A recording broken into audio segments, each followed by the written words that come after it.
गर्मी कितनी बढ़ गई है यार। टेम्परेचर कितना हो गया। लेकिन एक मिनट, ये टेम्परेचर मोबाइल में कहाँ से आता है?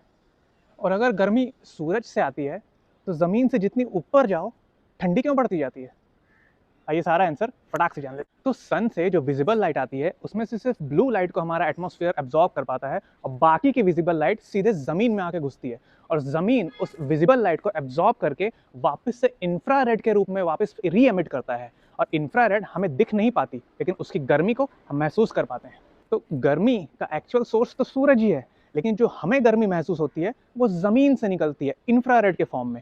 इसीलिए अलग अलग कंट्रीज़ के जो मौसम विभाग होते हैं अपना वेदर स्टेशन अलग अलग रीजन में प्लान करके रखते हैं और हम जहाँ पे खड़े होते हैं जीपीएस के थ्रू हमारा लोकेशन पता करके सबसे आसपास जो वेदर स्टेशन होता है वहाँ का टेम्परेचर हमारे मोबाइल में आता है। और by the way weather station वाले अपना थर्मोमीटर ज़मीन से 4 से 6 फीट की ऊंचाई पे रखते हैं, क्योंकि ऑन एन एवरेज एक ह्यूमन उसी हाइट पे टेम्परेचर को फील कर पाता है।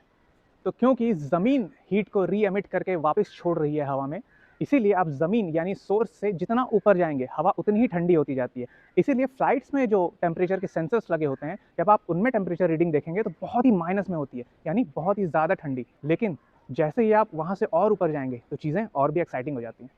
तो आप ट्रोपोस्फियर यानी जो एटमॉस्फेयर का सबसे लोएस्ट लेयर है उसके ऑलमोस्ट टॉप पे हमारी फ्लाइट्स उड़ती हैं और जैसे ही आप उसके ऊपर जाएंगे तो स्ट्रेटोस्फियर शुरू हो जाता है और स्ट्रेटोस्फियर में ऑक्सीजन O2 के रूप में नहीं O3 के रूप में होता है और O3 को ही ओजोन मॉलिक्यूल भी बोलते हैं। O3 सन से आने वाली अल्ट्रावायलेट रेज को देख सकता है और एब्जॉर्ब कर लेता है और उस एब्जॉर्प्शन की वजह से स्ट्रेटोस्फियर का टेम्परेचर बढ़ने लगता है, यानी ट्रैपोस्फियर के जो टॉप का टेम्परेचर है वो स्ट्रेटोस्फियर के टेम्परेचर से ज़्यादा ठंडा होता है। और जैसा कि हम जानते हैं कि जो गर्म हवा होती है वो ठंडी हवा के ऊपर बने रहना चाहती है।